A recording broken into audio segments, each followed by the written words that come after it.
জায়গাটা কিন্তু বড়ই অ্যাডভেঞ্চারাস জায়গা। এগুলো সব হাতির পায়ের ছাপ। তাই এখানে আসতে গেলে কিন্তু বস একটু কষ্ট করতেই হবে।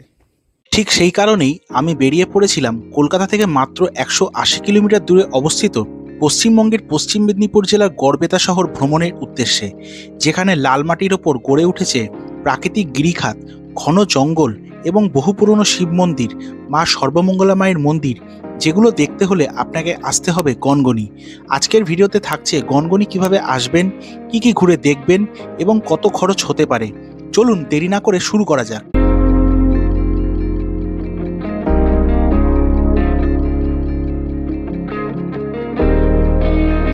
সাঁতরাগাছি থেকে খুব সকালের ট্রেন থাকার কারণে আগের দিন রাতের বেলা হাওড়া স্টেশনের এক্সিকিউটিভ লাউঞ্জে 4 ঘন্টা রাত কাটিয়ে ভোরবেলা লোকাল ট্রেন ধরে রওনা হই সাঁতরাগাছির উদ্দেশ্যে।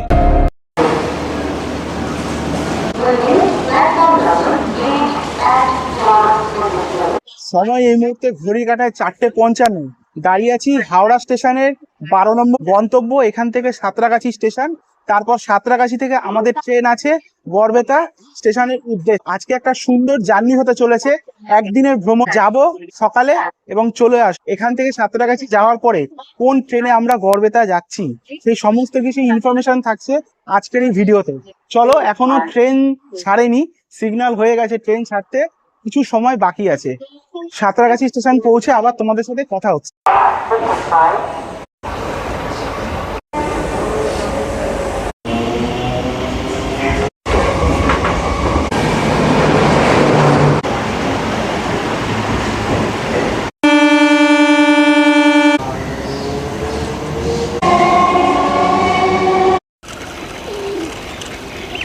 সময় হয়ে গেছে 5:30। পৌঁছে গেছি সাঁতরাগাছি স্টেশনের 2 নম্বর এবং 3 নম্বর প্ল্যাটফর্মের ঠিক মাঝখানে দাঁড়িয়ে আছি। তো এবারে আমাদের জার্নি সম্বন্ধে একটু তোমাদের বলে দিই। আমি এখান থেকে যাব কিন্তু গড়বেতা, 178 কিলোমিটার জার্নি কভার করব 12883 রূপসী বাংলা এক্সপ্রেসে। ট্রেনের কোচ লেআউট সম্বন্ধে একটু বলে দিই। জেনারেল সিটিং কোচ রয়েছে 6টা এবং সেকেন্ড সিটিং কোচ রয়েছে 5টা, আর এসি চেয়ার কার রয়েছে 2টো, যার ভাড়া তোমাদেরকে আমি নিচে লিখে দিচ্ছি, বলেও দিচ্ছি। সেকেন্ড সিটিংয়ের ভাড়া হচ্ছে 105 টাকা এবং এসি চেয়ার কারের ভাড়া হচ্ছে 370 টাকা। টোটাল এই 178 কিলোমিটার জার্নিতে আমরা টোটাল 4টে হল্ট কিন্তু আমরা কভার করছি। প্রথমে খড়গপুর, তারপর মেদিনীপুর, তারপর শালবনী, তারপর চন্দ্রকোনা। যদিও এই ট্রেনে যাবে কিন্তু পুরুলিয়া বাঁকুড়ার দিকে। আপাতত এখন ঘড়িতে বেজে গেছে 5:32। আমাদের ট্রেন ছাড়বে কিন্তু 6:28 এবং 1 নম্বর বা 2 নম্বর প্ল্যাটফর্ম থেকে ছাড়বে। আবার ট্রেন আসলে তোমাদের সাথে দেখা হচ্ছে। ঘড়ি কাটার সময় হয়ে গেছে 6:50। আমাদের ট্রেন ছাড়ার কথা ছিল 6:28। অলমোস্ট কিন্তু প্রায় 22 মিনিট ট্রেন দেরি। জানি না কখন ট্রেন ছাড়বে। কিছুক্ষণ আগে হাওড়া পুরী বন্দে ভারতটা ক্রস করলো, তার জন্যই হয়তো ট্রেনটা দেরিতে দিয়েছে। 7টার সময় ছাড়লো, অলমোস্ট 3 ঘন্টা আমাদের পৌঁছাতে লাগবে। 10টায় আমরা পৌঁছাবো। দেখি কটায় ট্রেন ছাড়ে। এইবারে এই একদিনের জার্নিতে কিন্তু আমি কিন্তু একা যাচ্ছি না, আমার সাথে আছে কলকাতাওয়ালা কঙ্কনের কঙ্কন। এই হচ্ছে আমার পাশে কঙ্কন।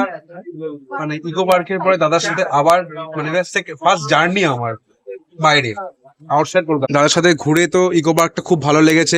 এবার গনগনি যাচ্ছি, তো এই ট্যুরটা আমাদের খুব ভালো হবে আশা করছি, কারণ ট্রেন তো লেট চলছে একটুখানি না, অনেকটাই, প্রায় আধ ঘন্টা। তো ট্রেনে উঠেই কঙ্কনের কিন্তু মানে খিদে পেয়েছে, বিস্কুট খাচ্ছি। হ্যাঁ, তো খাবারটা মানে ভ্রমণের একটা অঙ্গ অবশ্যই। আমাদের প্রথম কিন্তু ক্রিম কেকার দিয়ে স্টার্ট হয়েছে। হ্যাঁ, এবার যেরকম হবে, আমরা যেরকম একসাথে ট্যুর করছি সমস্তটা কিন্তু এই ভিডিওর মাধ্যমে আমরা কিন্তু তুলে দেবো। চলো জার্নিটা এনজয় করতে থাকো। ওর চ্যানেলটা আমি নিচে তোমাদের ডেসক্রিপশনে দিয়ে দেবো, তোমরা ওর চ্যানেল কিন্তু সবাই অবশ্যই সাবস্ক্রাইব করো। আর ভিডিওগুলো কিন্তু খুবই ইনফরমেটিভ ভিডিও হয়, ভিডিওগুলো তোমরা দেখবে। ঘড়িতে এই মুহূর্তে সময় হয়ে গেছে ঠিক 6:55। প্রায় 27 মিনিট দেরি করে আমাদের ট্রেন ছাড়লো সাঁতরাগাছি স্টেশনের 2 নম্বর প্ল্যাটফর্ম থেকে। যেরকমটা তোমরা দেখলে আমাদের ট্রেন ছাড়লো কিন্তু 6:55। এর পরবর্তী গন্তব্য মানে হল্ট হচ্ছে কিন্তু খড়গপুর জংশন। 108 কিলোমিটার জার্নি করার পরে আমরা পৌঁছবো কিন্তু খড়গপুর জংশন। ট্রেনটায় প্রথমবার উঠলাম, মানে রূপসী বাংলা ট্রেনে। প্রথম অভিজ্ঞতা কিন্তু বেশ ভালোই লাগছে। এবার জার্নি যেরকম এগোবে সেই সমস্ত কিছু এক্সপিরিয়েন্স তোমাদের সাথে এই গন্তব্যের মাধ্যমে আমি কিন্তু শেয়ার করবো। ততক্ষণে একটু পেট পুজো করতে হবে। এবার দেখা যাক ট্রেনে কিরকম কি খাবার দাবার ওঠে, সেগুলোও তোমাদের সাথে শেয়ার করবো। ট্রেন কিন্তু ভালো স্পিড নিচ্ছে, আর যেহেতু শীতকালের কিন্তু একদম মানে শুরু হচ্ছে, এই জানলা দিয়ে কিন্তু ফুরফুরে একটা হাওয়া আসছে। চলো জার্নিটাকে এনজয় করা যায় একদম পুরো দমে। একদিনে গনগনি ঘুরতে যাওয়ার জন্য সব থেকে ভালো ট্রেন হলো রূপসী বাংলা এক্সপ্রেস, যেটা সপ্তাহে 7 দিন সাঁতরাগাছি স্টেশন থেকে সকাল 6টা 28 মিনিটে ছেড়ে গড়বেতা পৌঁছায় 9টা 7 মিনিটে। এছাড়াও হাওড়া এবং শালিমার থেকে দুটো ট্রেন ছাড়ে, সেটা স্ক্রিনে শেয়ার করলাম।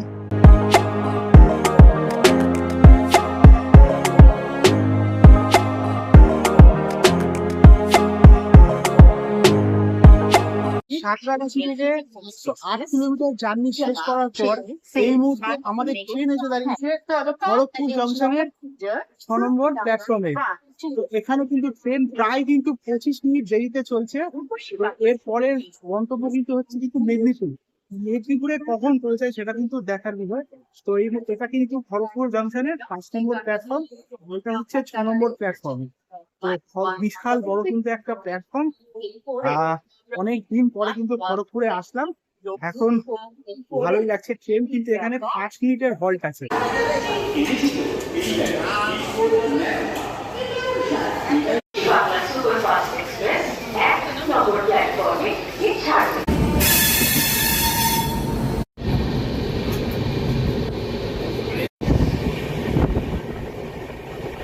জার্নি তো হবেই, আর জার্নির সাথে কিন্তু খাওয়া দাওয়া কিন্তু একটা অঙ্গ।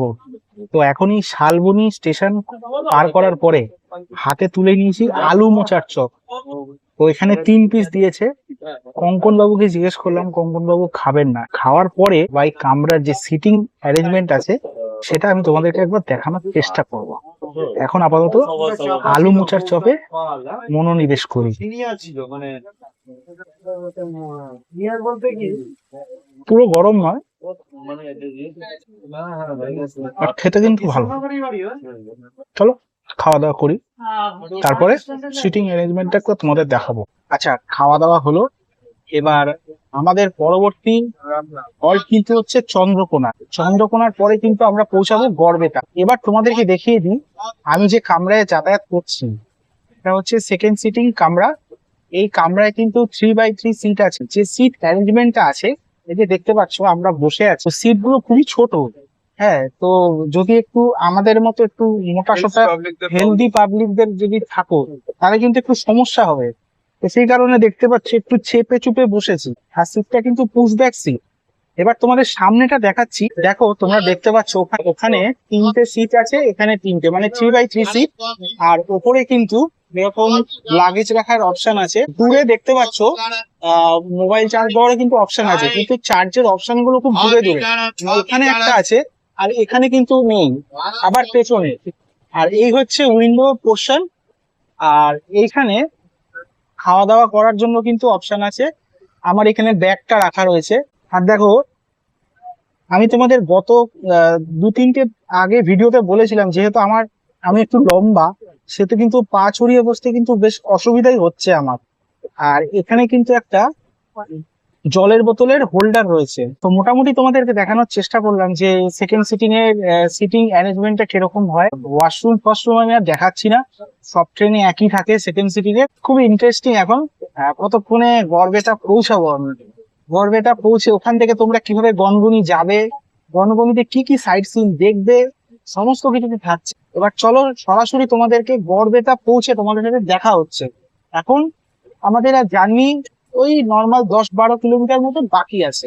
সাঁতরাগাছি থেকে 178 কিলোমিটার জার্নি শেষ করে আমি এসে পৌঁছেছি গড়বেতা স্টেশন। এবার এখান থেকে যাব কিন্তু হচ্ছে গনগনির উদ্দেশ্যে। তো গনগনি কিভাবে যাবে, কি কি সাইট সিন করার আছে, সমস্ত কিছু কিন্তু আজকের এই ভিডিওতে তোমাদেরকে বলবো।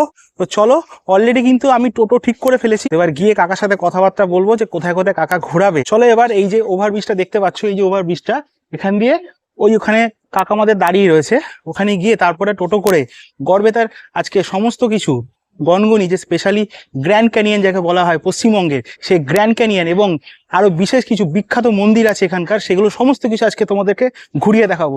চলো এক্সপ্লোর করা যাক আজকে গড়বেতার গিরি। শুরুর দিকে কিন্তু ট্রেন প্রায় মোটামুটি লেট ছিল, আধ ঘন্টা মতো। তারপরেও ট্রেন আমাদের 20 মিনিট দেরিতে কিন্তু গড়বেতা স্টেশনে নামিয়েছে। জার্নির এক্সপিরিয়েন্স কিন্তু খুব ভালো। যারা এই ট্রেনে একদিনে পুরুলিয়া, বাঁকুড়া, গনগনির মতো সাইট সিন করতে চাও বা ট্যুর করতে চাও, তারা কিন্তু করতে পারো।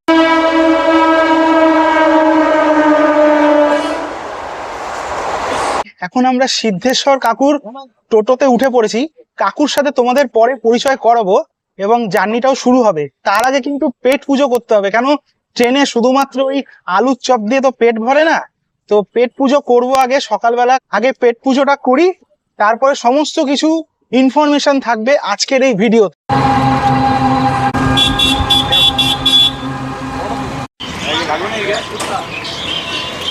আমাদের প্রথম গন্তব্যে যাওয়ার আগে এখানকার এই গ্রামের যে লোকাল দোকান আছে, এখান থেকে আমরা নিয়ে নিয়েছি কচুরি। এই হচ্ছে আমাদের কচুরির প্লেট। এর দামটা কিন্তু আমাকে খুব শক করেছে। এই সাইজের যে কচুরি দেখতে পাচ্ছ, আমাদের ওখানে হলে এক এক পিস হয়তো 4 টাকা 5 টাকা হতো, কিন্তু এখানে 5 পিসের দাম নাকি 10 টাকা। আমি তো শুনে রীতিমতো তো 5 পিসের দাম 10 টাকা, তো অনায়াসে কিন্তু 3 প্লেট 2 প্লেট খাওয়াই যায়, আর খুবই পাতলা। এবারে সেটাকে খেয়ে দেখবো যে কিরকম খেতে। তোমরা দেখো, এই হচ্ছে লুচির সাইজ, আর এই হচ্ছে কিন্তু ছোলার ডাল।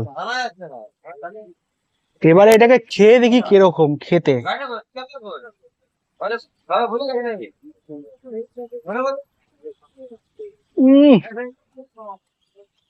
খেতে কিন্তু অসাধারণ খেতে। ব্যাস 5টা লুচি নিয়েছি, আর পেঁয়াজ দিয়েছে, আর উপর দিয়ে বিট নুন ছড়িয়ে দিয়েছে। জাস্ট ফাটাফাটি লাগছে খেতে। ট্রেনে চপ খেয়েছি, বেশি খেতে পারবো না, দুপুরে আবার খেতে হবে। মনের মতো জলখাবার খেয়ে আমরা রওনা হলাম আমাদের প্রথম গন্তব্য বাগডোবা জঙ্গলের উদ্দেশ্যে, রাস্তার দুপাশে ঘন জঙ্গলের মধ্যে দিয়ে।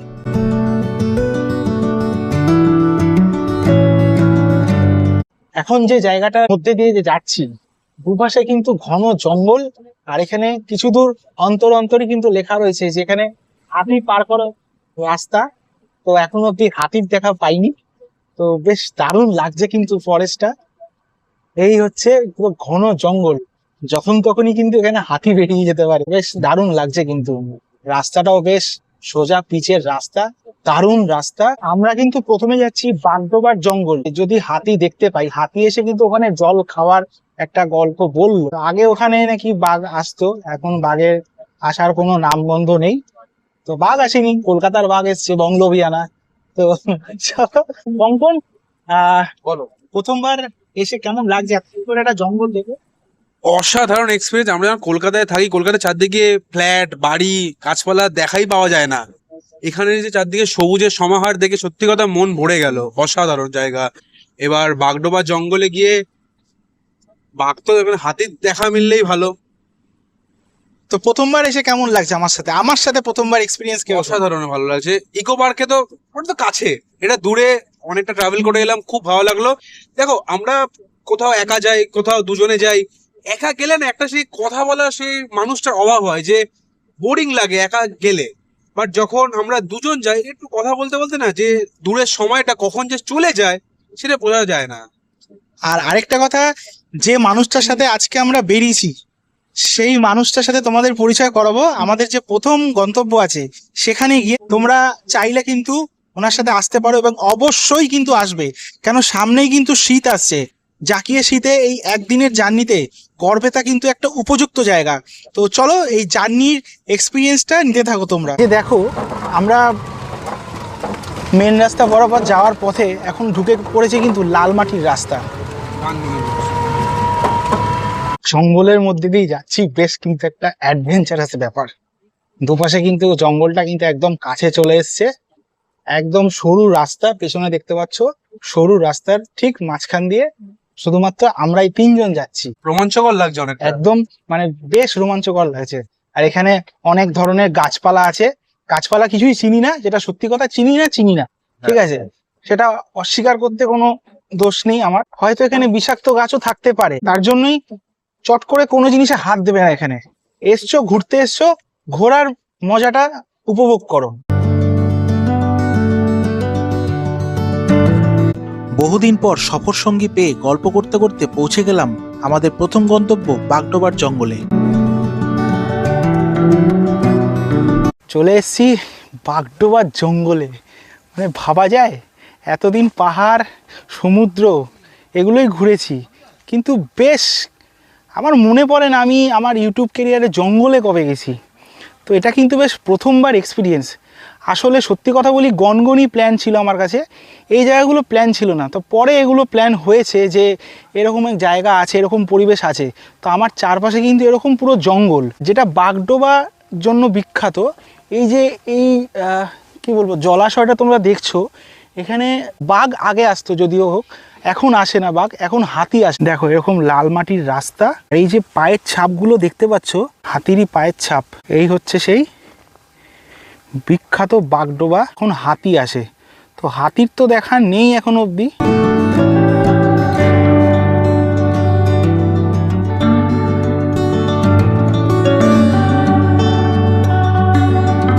এই দেখো এই দেখো, এই একটা কিন্তু হাতির পায়ের ছাপ।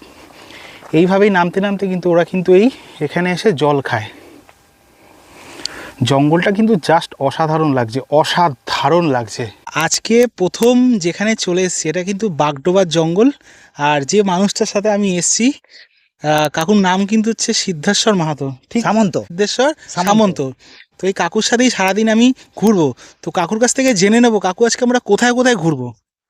প্রথমে এসছি বাগডোবার জঙ্গল, এখান থেকে যাব 12 শিবের মন্দির। 12 শিবের মন্দির থেকে মঙ্গলা মন্দির, মা সর্বমঙ্গলা, ওখান থেকে আকুড়া শিব, ওইটা দেখিয়ে আপনাদেরকে গনগনিতে নামাবো। ওইখানে আপনারা ঘুরবেন, আচ্ছা তারপরে খাওয়া দাওয়া করবেন, বিকেলে সানসেট দেখিয়ে তারপরে আপনাদেরকে স্টেশনে ছেড়ে দেবো। আচ্ছা, এখানে আমার একটা প্রশ্ন আছে, যেহেতু আমাদের আবার আজকেই ফিরতে হবে, তো আমরা কি সানসেটটা দেখতে পারবো? কেন আমাদের ট্রেন কিন্তু হচ্ছে 5:50, যেটা এখন ঠান্ডার সময় 5:50, মানে 5টাতে আপনি সানসেটটা দেখতে পারবেন, 5টার আগেই। জানতে পারলে যে তোমরা যদি এই সময় আসো শীতকালে, তোমরা কিন্তু মোটামুটি 5:51 যে ট্রেনটা আছে রূপসী বাংলা, যেটা হাওড়া যাচ্ছে, সেটাতে কিন্তু তোমরা সানসেট দেখে কিন্তু যেতে পারবে। হ্যাঁ, আরণ্যকে গেলে কিন্তু দেখতে পাবে না। হ্যাঁ, এটা কিন্তু আরণ্যকে গেলে সানসেটটা দেখা যাবে না। সানসেটটা খুবই সুন্দর লাগে, একটা ভিউ আছে আলাদা গনগনিতে, ওটা কিন্তু আলাদা সাইড, সবাই কিন্তু এটা জানে না। সানসেটটা দেখার একটা জায়গা আছে, এই ভাইপোদেরকে আমি দেখাবো, অবশ্যই আপনারা দেখতে পাবে সানসেটটা। চলো, আর এখানে আর বেশি দেরি করব না, আর একটুখানি ঘুরবো। ঘুরে জায়গাটা কিন্তু অসাধারণ লাগছে।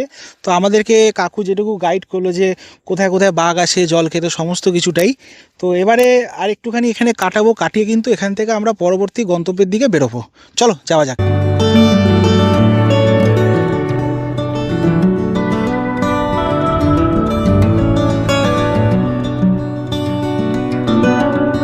বাগডোবার জঙ্গল থেকে রওনা দিলাম 12 শিব মন্দিরের উদ্দেশ্যে, যার দূরত্ব এখান থেকে প্রায় 5 কিলোমিটার।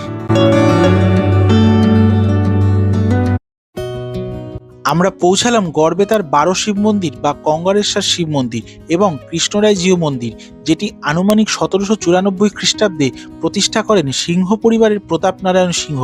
পরে পুনঃসংস্কার করা হয় 1997 সালে। বলা হয় রাজা যুধিষ্ঠির কৃষ্ণর আগমনে সম্মানে মূর্তিটি স্থাপন করেছিলেন, আর সেই ব্যাসল পাথরের শালিগ্রাম শিলা আজও পূজিত হন। বাগডোবার জঙ্গল দেখার পরে আমি চলে এসেছি এখন 12 শিবের মন্দিরটা তো তোমাদেরকে ঘুরিয়ে দেখালাম। আমাদের ভারতবর্ষে যে 12 জ্যোতির্লিঙ্গের মন্দির আছে, এখানে প্রত্যেক কটা শিব মন্দিরের নাম দেওয়া হয়েছে, কিন্তু ভেতরের শিবলিঙ্গগুলো কিন্তু একই। এবারে আবার বেরোবো পরবর্তী গন্তব্যের দিকে। পরবর্তী গন্তব্য এখনও নিজেও জানি না কোথায় যাব। তো কাকু যেখানে নিয়ে যাবে আমরা সেখানেই যাব। চলো এবার পরবর্তী গন্তব্যের দিকে যাওয়া যাক। এরপর চলে আসলাম গড়বেতার সব থেকে জাগ্রত মন্দির মা সর্বমঙ্গলা মন্দিরে। এটি প্রতিষ্ঠা করেন 16শো শতাব্দীতে বগরি রাজা রঘুনাথ সিংহ। মন্দিরটি নির্মাণ করা হয়েছে উড়িষ্যার রেগদৌল আকারে।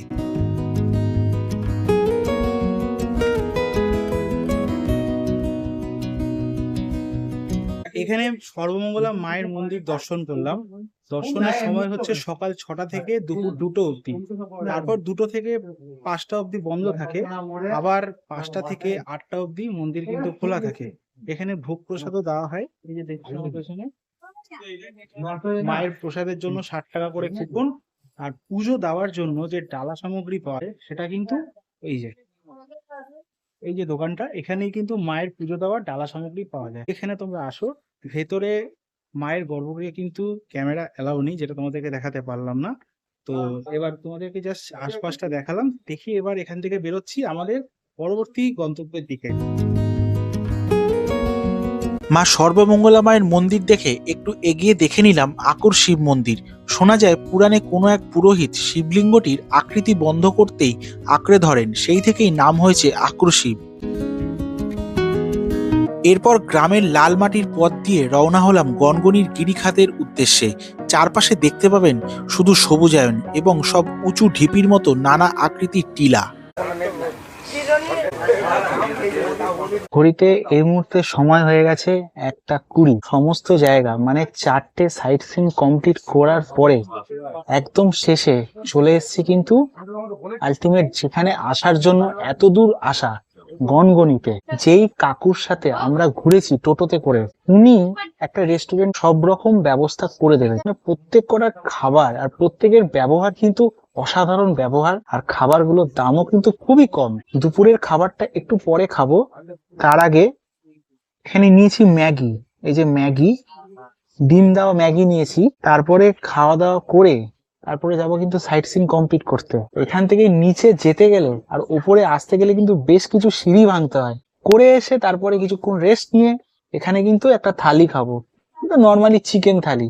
সেখানে কি কি থাকবে সবকিছু তোমাদেরকে দেখাবো। তো চলো আগে এটা খাওয়া দাওয়া করি, করে তারপরে যাব ঘুরতে। এখানে একটা রিসর্ট টাইপের আছে, যেটার ওয়াচ টাওয়ারে উঠবো।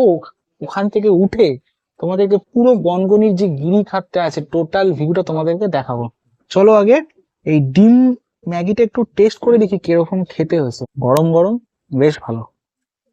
আমার পেছনে যে দেখতে পাচ্ছ, এই যে মা তারা সামন্ত হোটেল অ্যান্ড রেস্টুরেন্ট, এই রেস্টুরেন্টে এতক্ষণ ছিলাম। পরে এবার আমরা নামবো নিচের দিকে। এবার তোমাদের সমস্ত কিছু নিচে শিলাবতী নদীর তটটা ঘুরে দেখাবো। এই যে দেখতে পাচ্ছ রিসর্টটা হয়েছে, রিসর্টের ভেতরে পরে যাব। আগে নিচ থেকে ঘুরে আসি, ঘুরে এসে খাওয়া দাওয়া করব। খাওয়া দাওয়া করে তারপরে এই রিসর্টটায় যাব। আর এখানে কিন্তু তোমরা পিকনিকেরও কিন্তু ব্যবস্থা আছে। ওই দিকটায় পিকনিকের গাড়ি রাখতে পারবে, বাস, বাইক, 4 চাকা সমস্ত কিছুই রাখার ব্যবস্থা আছে। এখানে একটা চার্ট আছে, আমি তোমাদেরকে ভিডিওতে দেখিয়ে দিচ্ছি।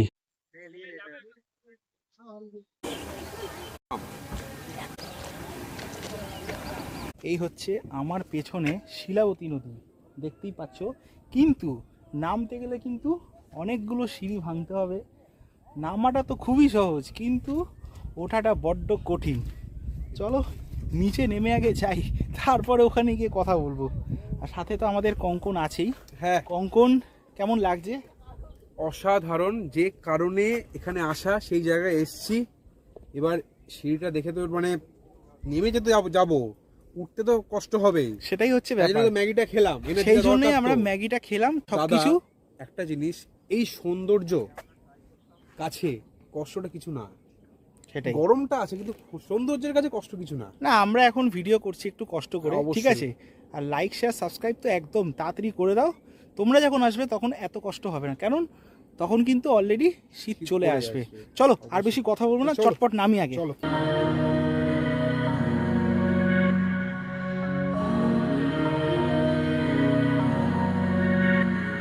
জায়গাটা কিন্তু বড়ই অ্যাডভেঞ্চারাস জায়গা। এরকমভাবে নামছি নিচু হয়ে, আর যেটা দেখলে সিঁড়ি কিন্তু খুব একটা নেই, বাট বয়স্ক মানুষদের পক্ষে কিন্তু একটু অসুবিধা। এই দেখো আমার দু সাইডে জঙ্গল, আর আমি এইভাবে যাচ্ছি কেন কিছু কাঁটা গাছ আছে মনে হচ্ছে, সে কারণে কাঁটা লাগতে পারে। ভৌগোলিক অনুসারে এই অঞ্চলে বাতাস এবং জল লক্ষ লক্ষ বছর ধরে একত্রিত হয়ে একটি ছিন্ন ভিন্ন গিরিখাতে তৈরি হয়েছে। স্থানীয়রা একে বলে গোঙানিডাঙ্গা বা গোঙানি খোলা, আর পশ্চিমবঙ্গবাসী গ্র্যান্ড ক্যানিয়ন নামে অভিহিত করেছে। গনগনির এই অসাধারণ প্রাকৃতিক দৃশ্য তোমরা দেখতেই পাচ্ছ আমার এই 6 ইঞ্চি স্ক্রিনে। এটা দেখতে গেলে কিন্তু অবশ্যই গনগনি আসবে। আমি চেষ্টা করেছি যে এই ভিডিওতে সমস্ত কিছু তুলে ধরার। পিছনে দেখতে পাচ্ছ শিলাবতী নদী, বা শিলাই নদী। এখানকার গ্রামের লোকেরা কিন্তু শিলাবতী নদীই বলে, শিলাই নদী বা শিলাবতী নদী দুটোই বলে। জল কিন্তু খুবই পরিষ্কার, কিন্তু চোরাবালি আছে, বেশি দূর নামা যায় না। আমি যাইও নি, তো জুতো পরে আছি। ফটো শ্যুট করলাম, সেই ফটোগুলো দেখতে হলে কিন্তু আমার ইনস্টাগ্রাম আইডিটা কিন্তু ফলো করতে হবে, আমি ডেসক্রিপশন লিঙ্ক দিয়ে দিচ্ছি। এবারে ওই যে গ্র্যান্ড ক্যানিয়নের যে খাদগুলো আছে ওই জায়গাটায় যাব, এটার জন্য এখানে আসা।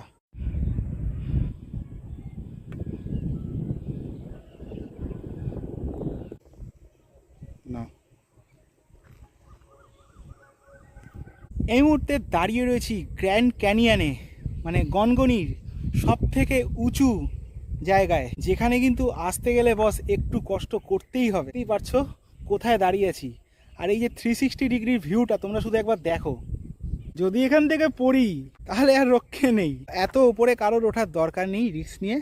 তোমরা নিচে এই যে রাস্তাগুলো দেখছো করা আছে, কি সুন্দর রাস্তা করা আছে, এই রাস্তা দিয়ে কিন্তু বিভিন্ন এই যে খাদগুলো দেখছো, খাদে কিন্তু তোমরা যেতে পারবে। যেখানে যাওয়া যাবে সেখানেই যাবে, বাট খুব সাবধানে। জায়গাটা অসাধারণ জায়গা, না আসলে সত্যি কথা বুঝতে পারতাম না যে এতটা সুন্দর জায়গা। এই গিরিঘাট যাওয়ার যে রাস্তাগুলো কিন্তু ভালো ভয়ানক রাস্তা, খুব সাবধানে না নামলে এখানে কিন্তু স্লিপ খাওয়ার চান্স একদম 100%। নামার পরে আবার কিছুটা উঠতে হবে, এরকম নামা ওঠা করেই এইভাবে গিরিখাতগুলো কিন্তু পৌঁছাতে হয়। আর আজকে আমরা এসছি, কোনো ট্যুরিস্ট নেই, কিন্তু আছে হাতে গোনা ট্যুরিস্ট, মানে একজন দুজনকে দেখতে পাচ্ছি, এর বাইরে কেউ নেই। আর ওই ডিসেম্বরের সময়, যে ডিসেম্বর 31 এগুলো কিন্তু ভিড় হয়ে যাবে। চলো আরেকটু ডিপে যাই। পৌরাণিক মত অনুসারে পঞ্চপাণ্ডব তাদের নির্বাসনের সময় এই স্থানে এসেছিলেন। বকাসুর তার প্রতিদিনের মাংসের চাহিদার জন্য আশেপাশের গ্রামের একজন ব্যক্তিকে তুলে আনতেন। কুন্তির নির্দেশে ভীম যেতে রাজি হলেন। এরপর ভীমের সাথে বকাসুরের যুদ্ধ শুরু হয়। বেশ কয়েকদিন ধরে চলা একটি ভয়ঙ্কর যুদ্ধে ভীম বকাসুরকে হত্যা করেন। সেই থেকেই মনে করা হয় এখানকার আকৃতি এমন আকার ধারণ করে। এছাড়াও রয়েছে আরও ঐতিহাসিক মতামত, সেসব আজ অতীত। তবে অনুরোধ, কেউ এই জায়গার ক্ষতি হতে দেবেন না। আর ওই দিকে আর বেশি যাওয়া যাবে না, কারণ অলরেডি কিন্তু 3:30 বেজে গেছে। এবার কিন্তু খেতে হবে, অনেকটা ভেতরে চলে এসেছি। আমার চারিপাশে পুরো গিরিখাতে ভর্তি, কিন্তু জায়গাটা বেশ ভালো। আচ্ছা, সিঁড়ি দিয়ে উঠে আসলাম। তোমাদের বলে দিই, এখানে কিন্তু 75 স্টেপ আছে। যাদের প্রবলেম আছে তারা কিন্তু নেমো না, কিন্তু না নামলে সব মিস করে যাবে। না নামলে অ্যাডভেঞ্চারটা তোমরা মিস করবে একদম, একটু কষ্ট হবে, উঠতে নামতে কষ্ট না, উঠতে কষ্ট হবে এটাই। কিন্তু যা ভিউ পেয়েছি তার সামনে কষ্টটা কিছুই না। হ্যাটস অফ গনগনি, যা কেউ দিতে পারবে না। এরপরে খাওয়া দাওয়ার পরে এই যে আমার পেছনে দেখতে পাচ্ছ এই যে রিসর্টটা আছে, এই রিসর্টের ভেতরে যাব, গিয়ে সমস্ত কিছু তোমাদেরকে দেখাবো। আগে চলো এবার খেতে হবে। এখানে হাঁপিয়ে উঠে মাধবদার কাছ থেকে, দাদার ভালো নামও মাধব, ডাকনাম বাপি, নিয়ে নিচে এই গাই দুধের কুলফি। দাদা কুলফির দাম কত? 25 টাকা দাম। 25 টাকা দাম। খেতে কিন্তু অসাধারণ, মানে জাস্ট খেতে খুব ভালো। তো এই যে রলিকের যে গাড়ি, এই গাড়িতে তোমরা পাবে। তো এখানে আসলে কিন্তু মাস্ট ট্রাই, এটা কিন্তু খেতেই হবে, ভালো খেতে। কিন্তু রেস্টুরেন্টে আবার চলে এসেছি, এখন বসে আছি হচ্ছে সামনে ভাত, ডাল, আলু ভাজা, ফুলকপি আর হচ্ছে চিকেন থালি। টোটাল এই থালিটার দাম কিন্তু হচ্ছে মাত্র 100 টাকা। তোমাদেরকে থালিটা একবার দেখাচ্ছি। এখানে দেখো, দেখতেই পাচ্ছ, এটা ভাত, ডাল, আলু ভাজা, ফুলকপির তরকারি, পেঁয়াজ, আর এখানে চিকেন আছে। আর এদিকে আমাদের কঙ্কন বাবু খাচ্ছে। কঙ্কন কিরকম? খুব ভালো, বেশি রিচ নেই, মানে এতটা গরমের মধ্যে ঘুরে তোমাদের কোনো প্রবলেম হবে না শরীরে এই খাবার খেতে। এবারে আমি টেস্ট করবো আর তোমাদেরকে বলবো কিরকম খেতে। খেতে জাস্ট ভালো, মনে হবে না যে তোমরা কোনো রেস্টুরেন্টে খাচ্ছ বা কিছু, একদম নিজের ঘরে। তো এখানে যারা আছে, দিদি আছে, দাদারা আছে, আরো অনেকে আছে, তাদের কাছে এসো তোমরা, খুবই যত্ন সহকারে রান্না করে খাওয়াবে তোমাদের, এবং প্রচন্ড প্রচন্ড প্রচন্ড পরিমাণে ভালো। তোমার মানে যতটা কম বলা হয় ততটা মানে কম পড়ে যায়। তো এখন খাই, প্রচন্ড খিদে পেয়ে গেছে, খাবারের টেস্ট বুঝে গেছি কিরকম হবে, ভালো। আর কিছু রিভিউ দিচ্ছি না। এই হোটেলে কিন্তু তোমাদেরকে গনগনি ঘুরতে আসলে আসতেই হবে।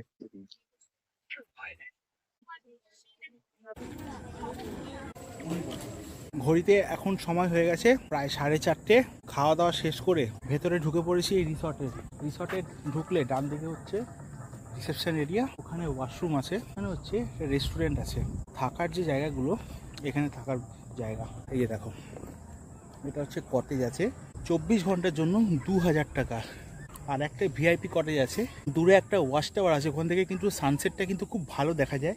তো আমরা সেখানেই যাচ্ছি।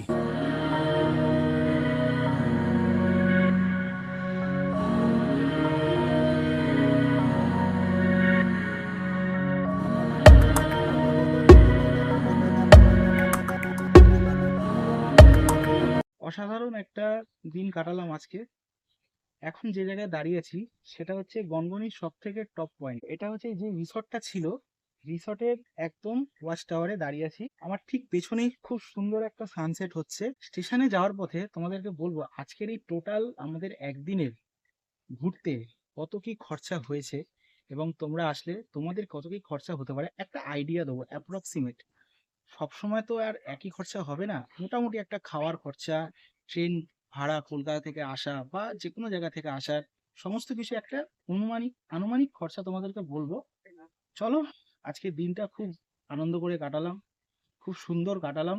সামনে শীতকাল আসছে, তোমরা এখানে আসো। কলকাতা থেকে একদিনে গনগনি ঘুরে আবার ফিরে যাওয়া অবধি সারাদিনের একজন মানুষের খরচ স্ক্রিনে শেয়ার করলাম। আর সিদ্ধেশ্বর কাকুর মতো মানুষ এখন অনেক কম আছেন, যিনি টাকা পয়সার জন্য নয়, কিভাবে মানুষকে সন্তুষ্ট করা যায় সেটাই চেষ্টা করেন। অবশ্যই ওনার সাথে আসুন, এত কমে কেউ ঘোরাবেন না, এটা কোনো প্রচার নয়। তো আজকের এই ভিডিওটা তোমাদের কাছে কেমন লাগলো নিচে কমেন্ট সেকশনে কমেন্ট করে কিন্তু অবশ্যই জানিও। আর এই ভিডিওর যে খরচাগুলো আছে, যে একদিনে তোমরা গনগনি এসে কি কি দেখবে এবং কত কি খরচা হতে পারে আনুমানিক একটা, সেই সমস্ত কিছু তোমাদেরকে আমি গনগনি থেকে স্টেশনে আসার মুহূর্তে কিন্তু দেখিয়েছি। এখন ঘড়িতে সময় হয়ে গেছে 5:45। আমাদের ট্রেন আছে কিন্তু 5:50-এ, যেটা বিষ্ণুপুর থেকে ছেড়ে আসছে গড়বেতার উদ্দেশ্যে। গড়বেতা থেকে আমাদের এই ট্রেনটাই যাবে কিন্তু হাওড়া অব্দি, যেটা সকালবেলা সাঁতরাগাছি থেকে এসছে, সেটা কিন্তু এই ট্রেনটাই 12884 যাবে কিন্তু হাওড়া অব্দি। সো আজকের এই ভিডিওটা তোমাদের কাছে কেমন লাগলো নিচে কমেন্ট সেকশনে কমেন্ট করে জানিও। ভিডিওটা ভালো লাগলে অবশ্যই লাইক শেয়ার সাবস্ক্রাইব করে চ্যানেলের পাশে থেকো। খুব তাড়াতাড়ি আরো একটা নতুন সিরিজ নিয়ে আসছি। ততক্ষণ সবাই ভালো থেকো, সুস্থ থেকো। ধন্যবাদ।